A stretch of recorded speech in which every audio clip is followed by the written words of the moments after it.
Welcome. Once again, you're listening to the Hour of the Time. I'm William Cooper. And folks, I'll be in the San Francisco Bay Area October 29th through the 31st at the Dunphy Hotel, San Mateo, California. The number to call is area code 415-905-8874. That's area code 415-905-8874. Let me see, I'll be doing a lecture on Sunday, October the 31st at 12:30 p.m. Also a workshop later that same afternoon, October the 31st at 3:30 p.m. But I'll be there the whole weekend. We'll have a booth, we'll have tapes of the Hour of the Time there. They'll be at a reduced rate because you won't have to pay postage. And my book will be available, and of course I'll be there if you just want to stop by and chat for a while. Remember, that's the Dunphy Hotel, San Mateo, California, October 29th through the 31st.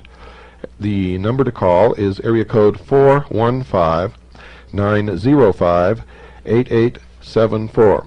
For those of you in the southeast segment of the United States, I will be in Atlanta, Georgia on November the 14th. I will be speaking in the Chamblee Community Center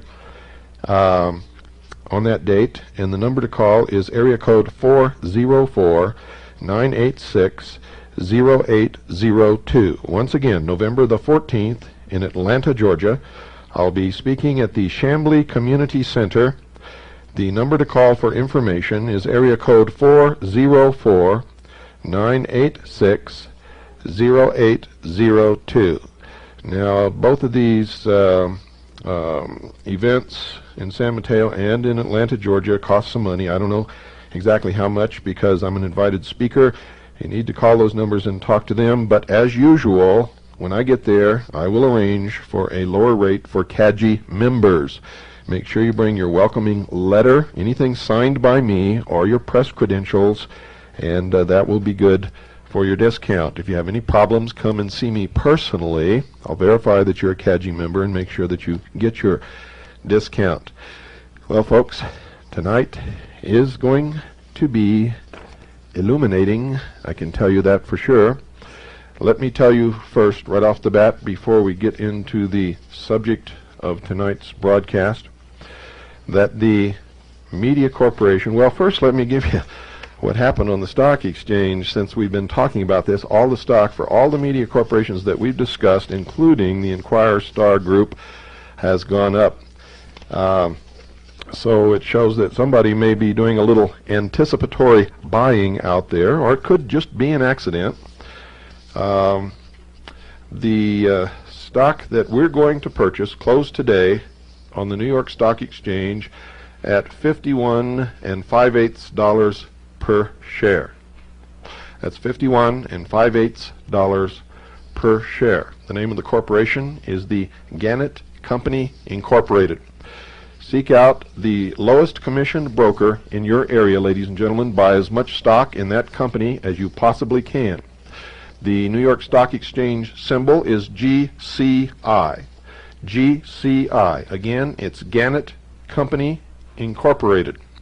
You want to make sure to tell your broker that you want to purchase only voting shares. Only voting shares. Do not buy stock unless the stock is voting shares. Make sure that you understand that perfectly. As soon as you've purchased your stock, Make Xerox copies of your stock certificates. Make sure your broker knows to issue the certificates in your name. That way you know that you own the stock, you have the shares in your possession. Make Xerox copies of the shares, send them to us with a stamped, self-addressed number 10 envelope. We will send you back a proxy statement, which you will need to fill out, have notarized, and send back to us, giving us the proxy vote for your shares of stock. So folks, you can get started on that tomorrow morning. We will be keeping you updated. We'll tell you if stock starts going up too precipitous, we'll tell you to hold off and until it comes back down. But this is not going to take a week or two. It's going to take us some time to do it. You need to motivate your neighbors, your friends. You need to get them involved. You have to make them understand what we're doing. And tell them if they're going to get in here and play games with us, in other words, if they're not going to go along with our scheme here to change this corporation around, then don't play at all, because we don't need 6 or 8 or 10 bunch of patriots in here buying shares and giving their proxies to 6 or 8 different people. If they do that, all we're doing, folks, is masturbating, and it's absolutely non-productive. Maybe a lot of fun. Everybody can say, oh, I'm really participating, but it's not going to amount to anything, ladies and gentlemen. So make sure you understand that. Either participate and go along with what we intend to do so that we'll have the power of a large block of voting stock owned by citizens of this country who are sick and tired of what the news media has been doing to us, and can turn this corporation around and make it work in our best interest, or get the hell out of town and don't interfere with what we're doing. Please. Okay, folks, make sure that you're in a chair, you're comfortable, you got your mind open, you got a pad of paper and a pencil by your side, because we're going to spread some light in some dark corners. Visitors to New York City who venture in to the large building known as the United Nations are amazed to find that there is a meditation room. The meditation room, ladies and gentlemen, is 30 feet long, 18 feet wide at the entrance, which faces north-northeast, and 9 feet wide at the other end. It is, therefore, wedge-shaped. Its only entrance is through 2 tinted glass-paned doors, outside of which stands a United Nations guard. Inside the room is another guard. Once through the doors, the visitor finds himself in a darkened corridor which leads to the left. The sharp transition from a world of light to one of extreme darkness forces a feeling of abrupt withdrawal from the outside world upon the senses of the visitor, who walks along the corridor, reaches the inner arched entrance, turns right, and then looks into the room. The room is very dimly lit. The only source of light at first glance is that which is reflected squarely from the gleaming upper surface of the brooding, somber altar in the center of the room. A special lens recessed in the ceiling focuses a beam of light on the altar from a point above and just beyond its far edge. Thin lines of bluish light lap the edges of the shadow cast by the altar. The acoustical properties of the room are unique. The edges of padding material behind the paneling on the walls can be detected at the ceiling level. This absorbs sound, as does the Swedish woven blue rug which covers the floor of the corridor and the back of the room. The room is as quiet as an underground tomb. Its floor is paved with blue-gray slate slabs laid in a haphazard pattern. At the edge of the rug are 2 very low railings extending out from the east and west walls of the room. The center space between the railings is some 6 feet in width. To the right of the inner entrance are 10 low wicker benches arranged in 2 rows of 3 and 1 back row of 4 against the corridor wall. Attempts by visitors to pass the railings are discouraged by the guard. The mural is a fresco which was painted originally on wet plaster, 1 section at a time, by the artist with the aid of an expert in this work brought from Europe. It is set into a steel-framed narrow panel projected from the wall, behind which is an enclosed area some 6 inches deep which has its own light source. A small square projector set close against the front base of the altar throws a diffused beam of light from a recessed aperture upon the surface of the mural. There are also 10 hidden lights, 5 on each side of the room, behind the upper edges of a thin suspended ceiling which extends out over the room from the top of the mural. The 18-inch space between the two ceilings contains the light control apparatuses. The lower ceiling is wedge-shaped and separated from 3 walls of the inner room by a foot-wide space. Thus the room appears to be much longer than it really is, because of the many converging lines leading into the narrow end, the corners of which are rounded off on either side of the mural. The altar is 4 feet high and rests on 2 narrow cross pieces. It is a dark gray block of crystalline iron ore from a Swedish mine and weighs 6 1/2 tons. The Swedish government presented this block of ore, the largest of its kind ever mined, to the United Nations in early 1957. The chunk rests on a concrete pillar that goes straight down to bedrock. The area and passageway beneath the room are closed to the public. The chunk of ore has been described as a lodestone or magnetite, which is strongly magnetic and which possesses polarity.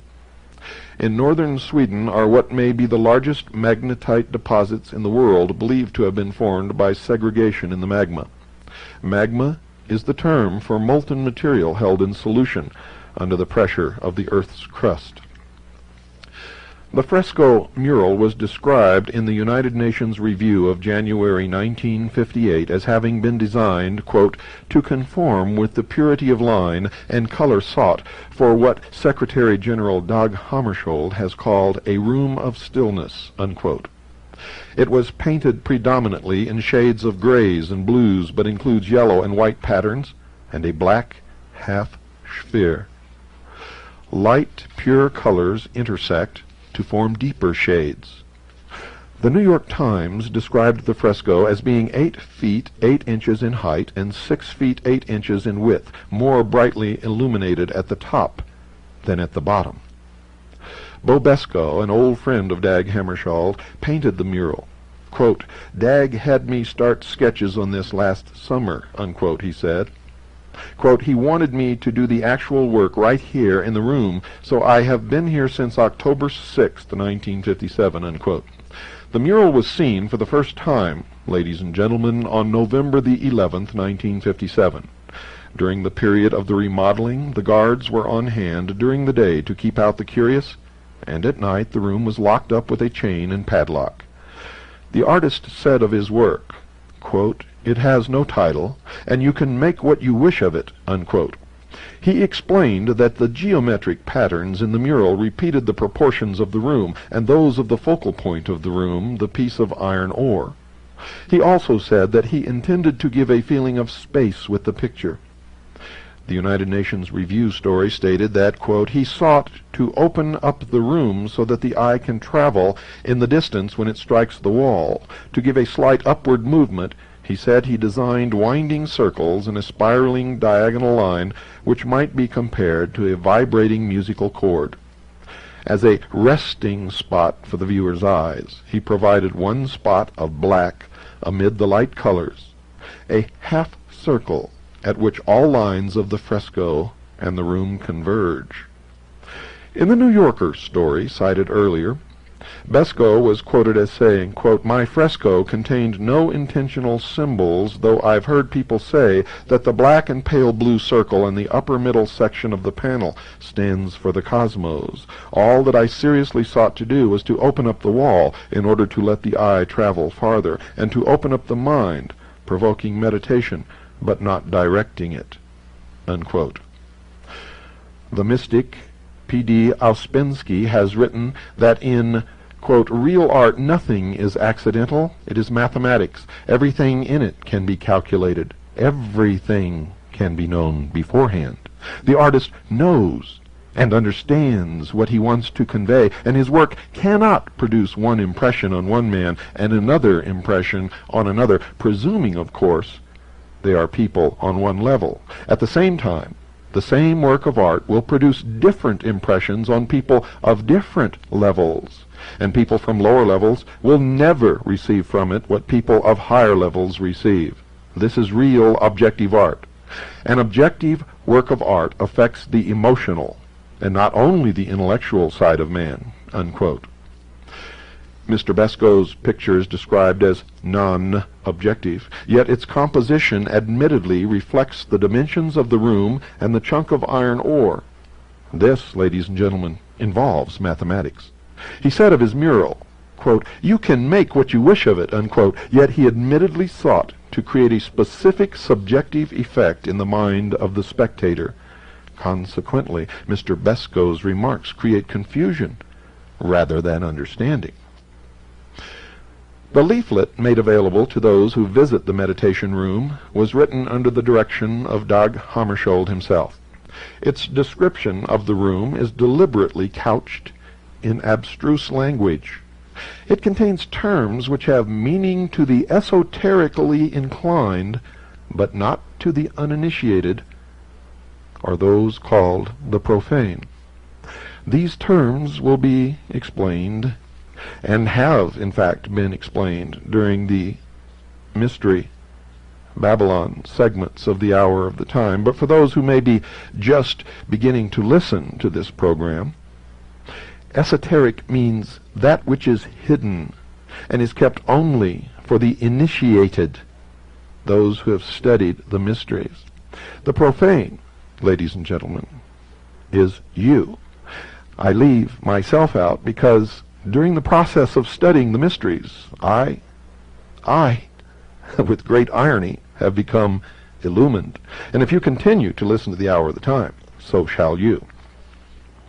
The leaflet reads, quote, "We all have within us a center of stillness surrounded by silence. People of many faiths will meet here, and for that reason none of the symbols to which we are accustomed in our meditation could be used. However, there are simple things which speak to us all with the same language. We have sought for such things, and we believe that we have found them in the shaft of light striking the shimmering surface of solid rock. So in the middle of the room we see a symbol of how daily the light of the skies gives life to the earth on which we stand, a symbol to many of us of how the light of the Spirit gives life to matter.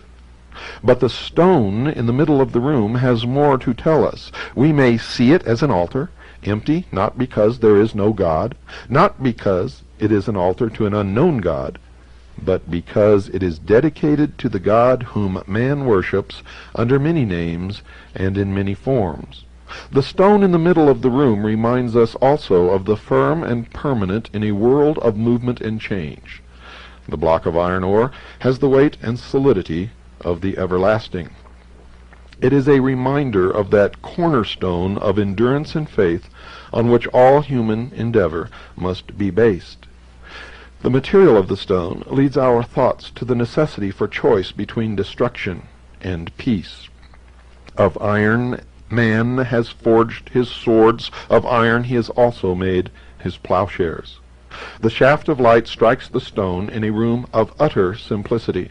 When our eyes travel from these symbols to the front wall, they meet a simple pattern, opening up the room to the harmony, freedom, and balance of space. There is an ancient Chinese saying that the sense of a vessel is not in its shell, but in the void. So it is with this room. It is for those who come here to fill the void with what they find in their center of stillness," unquote.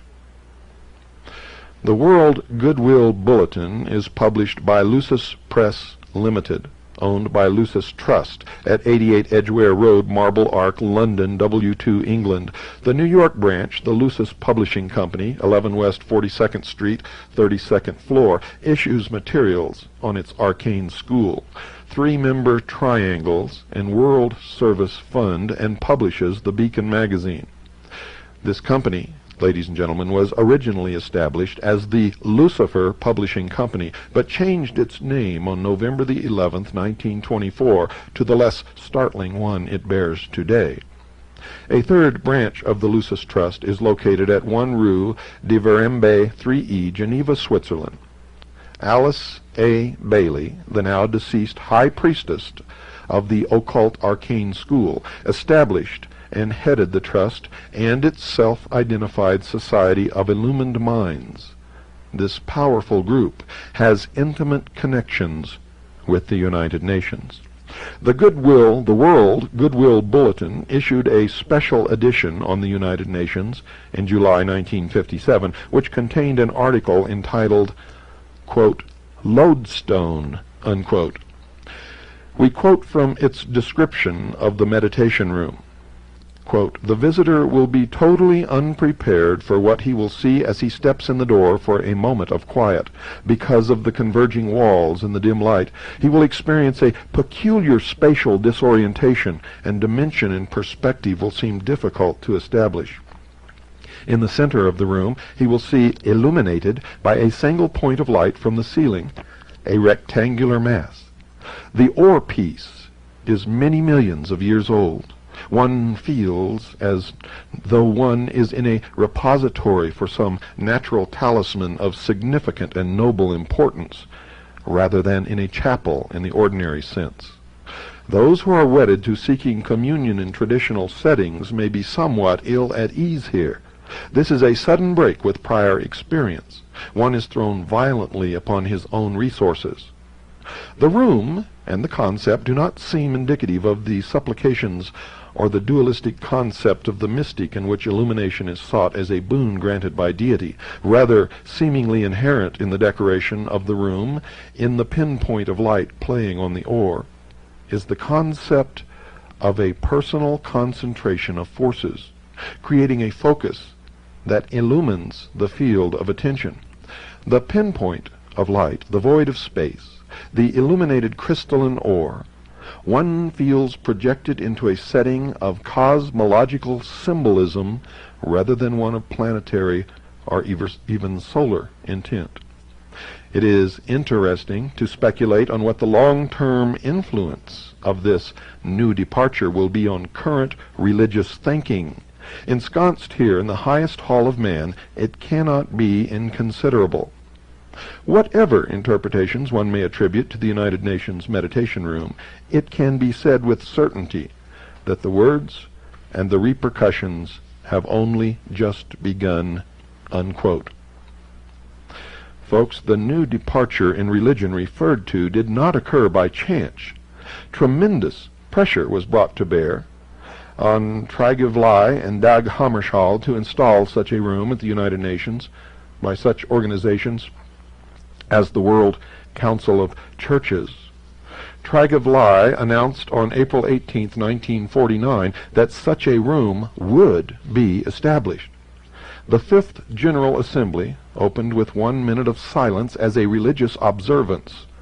Shortly thereafter, a temporary meditation room was provided at Lake Success, New York. On February 9, 1951, a meditation room was opened for 1 day at the United Nations Secretariat building. Then on October 14, 1952, the opening day of the Seventh General Assembly, a permanent meditation room was made available to the public. Since then, each assembly has opened with 1 minute of silence. In 1955, the meditation room contained a 300-year-old, 800-pound, 37-inch wide upright section of an agba, or mahogany tree, from French Equatorial Africa. It was the idea of Wallace Harrison, director of the International Board of Architects, which planned the United Nations, co-architect and director of Rockefeller Center, and member of the board of directors of the Socialist New School of Social Research in New York City. See Who's Who in America for 1959 for reference. The room contained a philodendron plant on the altar to symbolize some unknown person killed in a war, an olive green rug, 25 russet-colored chairs, and a blue and white United Nations banner set in front of a ceiling-to-floor white drape. On February 16, 1953, a group known as the Friends of the Meditation Room, numbering 1,500 members, presented through its officers a set of guest books to the United Nations, wherein visitors to the room could inscribe their names, addresses, and religious affiliations. Since then, many, many millions have been estimated by the United Nations to have entered the room. Of these visitors, millions have signed these books, each containing 7,000 names.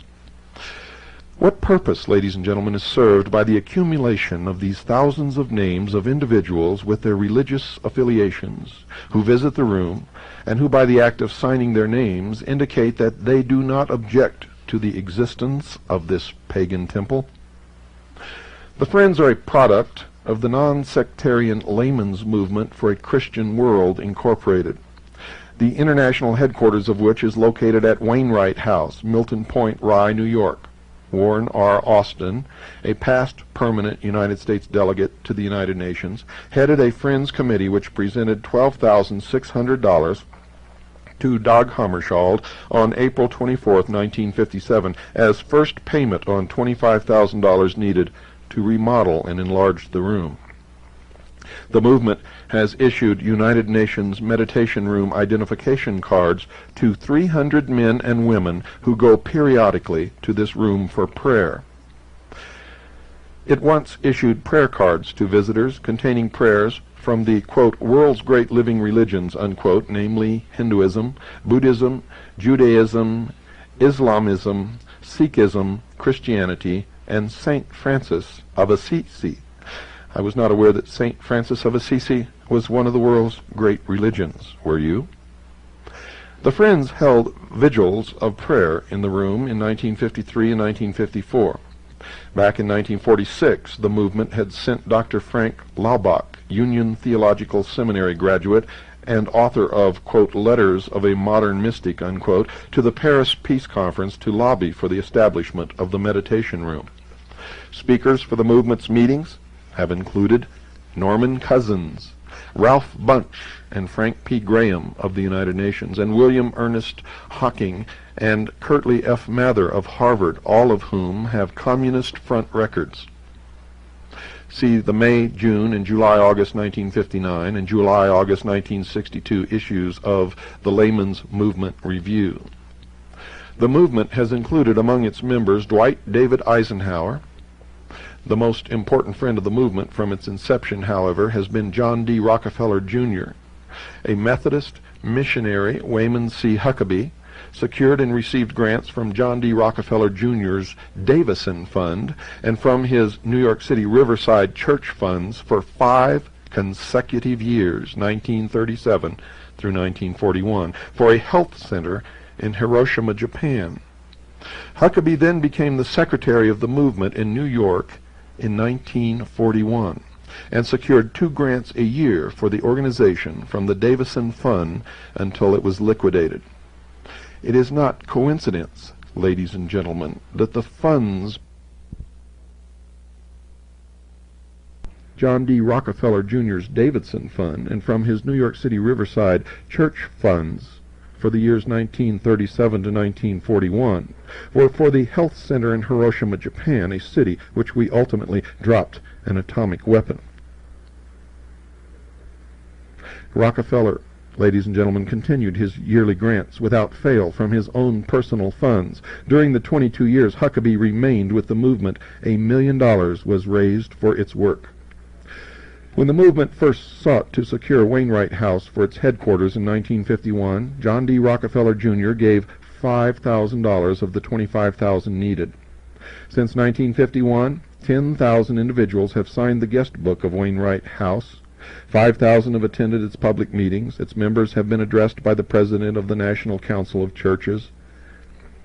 Its conference rooms have been used by the Episcopal, Presbyterian, Methodist, Baptist, Congregationalist, and Quaker churches. When the Friends of the Meditation Room agreed to raise $15,000 to pay for the redecoration of the room, John D. Rockefeller, Jr. gave $5,000 of the amount sought. Dag Hammarskjöld personally raised another $10,000 from the Marshall Field family for the cost of the fresco in the room. The United Steelworkers, AFL-CIO, gave $500. The movement was formed, ladies and gentlemen, in 1940. The man who started it was Dr. Arthur Compton, the scientist who first brought the identified communist and accused agent espionage Professor J. Robert Oppenheimer into the Atomic Energy Project in 1942. Wainwright House has its own meditation room on its second floor. The room contains the Agba wood altar first used in the UN meditation room and the cherry wood chairs and drapes from that room presented to the Friends by the United Nations in 1957. The house also contains a large library centered around the Thomas Sugrue Memorial Library, a $1,600 collection of books on religion and occultism, where one may read up on spiritualism, Zen, Taoism, yoga, Judaism, etc. Every book in the library has a bookplate therein designed by the artist Fritz Eichenberg. His bookplate depicts the ancient cross in the shape of a T surrounded by a serpent symbolizing wisdom and healing and forming the letter S. The T and S, Thomas Sugrue's initials, are crowned by the lotus, Vedantic representation of all being. In the background lies the city of Jerusalem, over which shine two stars, the star of the east of Christianity and six-pointed star of Judaism. A flame spreads an arc of light above, proclaiming the continuity of life and the immortality of the soul. M. Oldfield Howey tells us in The Encircled Serpent that in the symbolism of Egypt the serpent is constantly represented as surmounting a cross. The brazen serpent was a palladium or talisman in the form of a serpent coiled around the mystic Tau or T. The serpent set up by Moses was originally the Egyptian sun god who was now known to his people as Jehovah." Unquote. Joseph von Hammer, in the History of the Assassins, explains the Tau as the figure of the phallus. Quote, "Among the Egyptians, the lotus was the symbol of Osiris and Isis. It was esteemed a sacred ornament by the priests. The six-pointed star is the great oriental talisman known as the Seal of Solomon." Its meaning, ladies and gentlemen, and the identity of Osiris and Isis has already been explained in past episodes of the Hour of the Time. It will also be explained on a later edition of the Hour of the Time when we discuss the Great Seal of the United States of America. The arc of light on the bookplate is the Ein Sof from the Kabbalistic writings, or mystical theosophy, which teach that it created the world by virtue of 10 emanations from the Infinite One. The emanations, or Sephiroth, are arranged into a form called the Tree of Life, which in turn is vertically composed of 3 pillars. C.W. King, in his Gnostics, states that the 2 outer pillars figure largely amongst all the secret societies of modern times. And naturally so, for these Illuminati have borrowed without understanding it the phraseology of the Kabbalists. Dag Hammarskjöld calls the altar a reminder of that, quote, "cornerstone on which all human endeavor must be based," unquote. The meditation room faces north-northeast. To enter the room, one must proceed from darkness to light. From darkness to light. With these facts in mind, note the Kabbalistic symbolism of the following description of the cornerstone by an authority. Quote, "In its situation, it lies between the north, the place of darkness, and the east, the place of light, and hence this position symbolizes progress from darkness to light, and from ignorance to knowledge. The permanence and durability of the cornerstone is intended to remind us that long after our death we have within ourselves a sure foundation of eternal life, a cornerstone of immortality and emanation, which pervades all nature and which therefore must survive the tomb," unquote. On a higher level of esoteric knowledge, the metal altar or stone can be likened to the ancient stone of foundation, which according to the same authority cited above was supposed, quote, to have been placed at one time within the foundations of the Temple of Solomon, and afterwards, during the building of the second temple, transported to the Holy of Holies. It was in the form of a perfect cube, or as the Freemasons call it, ashlar, and had inscribed upon its upper face within a delta or triangle the sacred tetragrammaton or ineffable name of God. In a scurrilous book of the Middle Ages, The Life of Jesus, there was another account of the stone. Quote, at that time there was in the temple the ineffable name of God inscribed upon the stone of foundation, unquote. This scandalous book proceeded to state that our Savior, quote, cunningly obtained a knowledge of the tetragrammaton from the stone of foundation, and by its mystical influence was enabled to perform his miracles. There was a very general prevalence among the earliest nations of antiquity of the worship of stones as the representative of deity, and in England the Queen sits upon a throne under which is a stone. This happens in almost every ancient temple, and in every ancient temple there was a legend of a sacred or mystical stone. The mystical stone there has received the name of the, quote, stone of foundation, unquote. And the scribes who had come down from Jerusalem said, quote, he has Beelzebub, and by the prince of devils he casts out devils, unquote. Alfred Edward Waite, in his study of the Zohar, the Kabbalistic textbook of the 14th century, entitled The Secret Doctrine of Israel, wrote on page 62 of a, quote, mysterious stone called Shathia, unquote, which was cast by Jehovah into the abyss, so to form the basis of the world and give birth thereto. One might say otherwise, that it was like a cubical stone or altar, for its extremity was concealed in the depth, while its surface or summit rose above the chaos. It was the central point in the immensity of the world, the cornerstone, the tried stone, the sure foundation, but also that stone which the builders rejected, unquote. And where have we heard that before? Well, folks, nowhere else but in the teachings of Freemasonry. But what really, in the Christian meaning, is the cornerstone? Isaiah said, quote, therefore thus saith the Lord God, behold, I will lay a stone in the foundations of Sion, a tried stone, a cornerstone, a precious stone, founded in the foundation. He that believeth, let him not hasten, unquote. The cornerstone is Jesus Christ, quote, the stone which the builders rejected, unquote. One need go no further than the inner entrance of the meditation room to see concrete evidence of the godlessness of the United Nations. That word sticks in my throat, godlessness. The stone, the metal altar, in its stark setting in that room, is in itself a symbol of idolatry.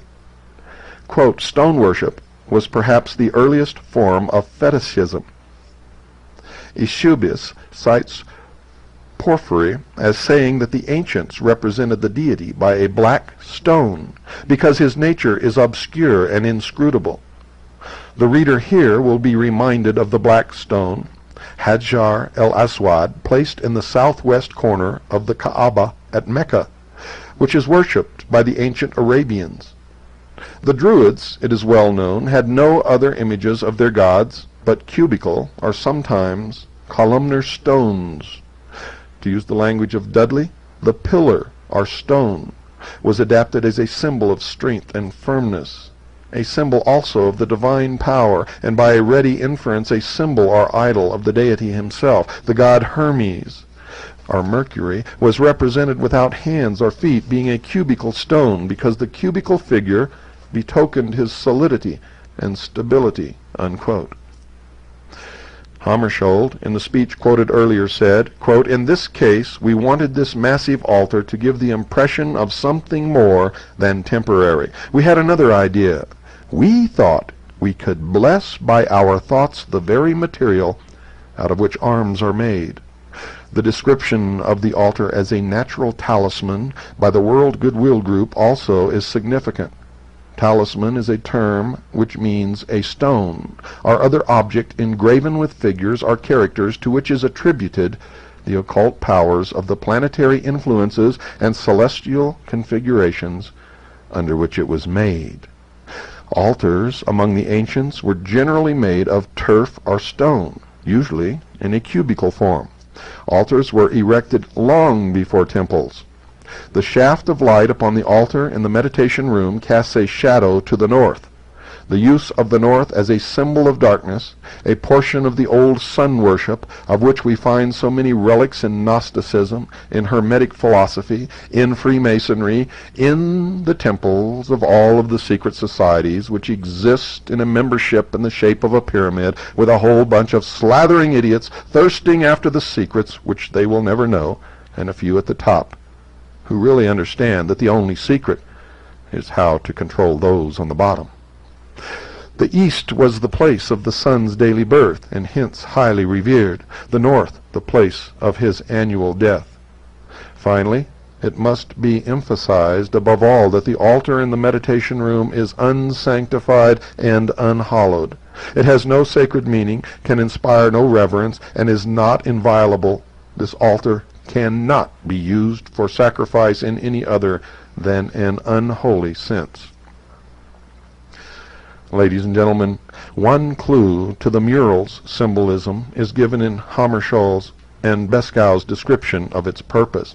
It was to open up the wall, to give a feeling of space, of the void, in effect to extend the room further out into another dimension, as it were. The Friends leaflet, a call to prayer, states the theme of the mural is, quote, infinity, unquote. Now let us look at this mural squarely from the viewpoint of the esoterically inclined, the occultist, the adept, the initiate. There is an asymmetrical arrangement of the entire mural into what is called a magic square, which is a square arranged in an equal number of cells, in this case 9, 3 rows up and 3 rows down. The game tic-tac-toe is based on this type of square. The talismanic magic square has a series of numbers in the cells, the enumeration of all of whose columns vertically, horizontally, and diagonally will give the same sum. The following 9 digits, so arranged as to add up to 15 in any direction, were regarded as sacred because 15 is the numerical value of the Hebrew word for God, Yah, spelled J-A-H, which is one of the forms of the tetragrammaton. And in the rows, going across from left to right in each row, the first row, the numbers are 4, 9, and 2. In the second row, the numbers are 3, 5, and 7. And in the third row, the numbers are 8, 1, and 6. Whether you add them up diagonally, vertically, or horizontally, no matter in which direction you go, it always adds up to the number 15. The predominantly dark blue rectangle, which occupies most of the middle tier of the mural, the upper side of which passes through the exact middle of the small bisected sphere, represents the altar. The yellow rectangle, set at an angle into the lower and middle tiers so that one corner touches the bottom of the mural, is a second representation of the altar. They indicate, ladies and gentlemen, duality. Remember the yin and the yang, positive, negative, male, female, the androgynous God, the yellow figure, light, the sun, the blue figure, earth, the altar. Both rectangular figures are overlaid in part by other patterns in other colors. The all-important sphere in the left upper middle section symbolizes, among other things, the sun. Sun worship was the oldest and by far the most prevalent of all the ancient religions. The sphere is bisected and quartered, the phenomena of nature that made the deepest religious impression on archaic man were the outstretched heavens above him and the outspread earth beneath, both of which he naturally divided into 4 quarters. This fourfold heaven and earth he signified by a circle or a square divided crossways. The circle, ladies and gentlemen, is met with in every form of sorcery. The circle in quadrants is called the magic circle. The objects in the meditation room are intended to be evocative in the religious sense. Of what? Well, the mural and altar are admittedly symbols. By symbolism, the simplest, the commonest objects are transformed or idealized and acquire a new, and so to say, an illimitable value. An expert on these subjects has written, quote, "Under occult dominion art, music and politics all tend to the same end, confusion, a calculated and inducted confusion, chaos, for minds that are confused will obey and bow to the hidden masters, and out of chaos comes order." And isn't that the motto of the 33rd degree of Freemasonry? Ordo ab chao. Quote, "The rule of the triangle and the ellipse, together with a crude geometry in modern art, is the rule in aesthetics. Standing before a meaningless cubist canvas at an art exhibition, one day a puzzled amateur asked, quote, 'But what does it mean?' Unquote, to which the painter replied, 'It's not a question of what it means, it's a question of what is its effect on the observer.' Consciously or unconsciously, the artist spoke the truth. Psychiatrists tell us that this school of insidious humbug is simply an elaboration of the policy of the interruption of ideas, leading to total incoherence and madness. Cubist art is an effort to produce certain psychic effects obtainable by optical illusion. Beauty has nothing to do with it. The Cubist school is not the realm of art at all. It belongs to that of medicine and psychic science. Those who forget that this devastating fad of the interrupted idea can be extended to music, literature, and every other phase of human effort do so at their own peril. For instance, listen closely to the beat of the rap musician. Quote, "A mind that is positive cannot be controlled. For the purpose of occult dominion, minds must therefore be rendered passive and negative in order that control can be conceived. Minds consciously working to a definite end are a power, and power can oppose power for good or for evil.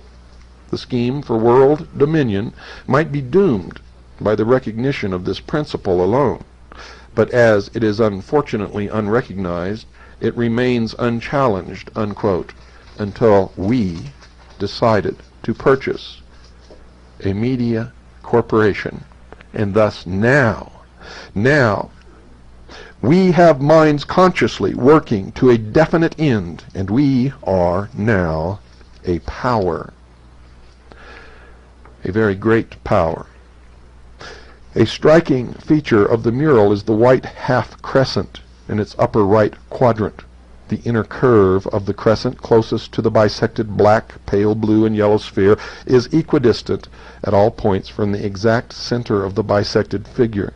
Therefore, ladies and gentlemen, if the curve of the crescent is continued full circle, the figure which results is a hidden point within a circle, the symbol which was adopted by the astronomers as their sign of the sun, and of course you know that the crescent is the sign of the moon, Isis and Osiris. In the ancient mysteries, the point in the circle denoted the principle of fecundity, and has been carried down through the ages as a sign of various secret societies, including the Illuminati of Adam Weishaupt in 1776, and you will find the dot in a circle in the temples of Freemasonry. It is the symbol of the phallus. We always come back to the generative force. The female principle is also emphasized in the crescent moon, or lunette figure of Isis. There are 72 geometrical figures and shadings in the mural. The 2 crescent shapes and the 4 long triangles, white, yellow, blue, and black, which are located in the 2 upper tiers of the mural, are each counted as one figure. The number 72 denoted from the earliest days the divine name of 72 words. 72 words. This number is derived from a permutation of the values assigned to the 4 letters of the Tetragrammaton, or JHVH, Jehovah, the ineffable, unpronounceable name of God. This name, in its multitude of forms, can be used to work miracles or magic, so say the Kabbalists. It was derived from Exodus chapter 14, verses 19, 20, and 21, which each consist of 72 letters. Now, if these three verses be written at length, one above another, the first from right to left, the second from left to right, and the third from right to left, or as the Greeks would say, boustrophedon, they will give 72 columns of 3 letters each. Then each column will be a word of 3 letters, and as there are 72 columns, there will be 72 words of 3 letters, each of which will be the 72 names of the deity alluded to in the text. And these are called the Shem Ham Pharesh. 72 is also the number of the quinaries, or sets of 5 degrees in the 360 degrees of the zodiac. The number of triangles in the mural are difficult to count. There are 22 isosceles, equilateral, scalene, right-angled triangles. There are also 22 numbered letters in the ancient Hebrew alphabet with values of 1 to 400. The triangle is an ancient emblem of the deity. It is also a sign of the female element. However, if the apex of the triangle is pointed down, it becomes the male element. Thus, inverted, it may also represent Lucifer, particularly if it is black in color.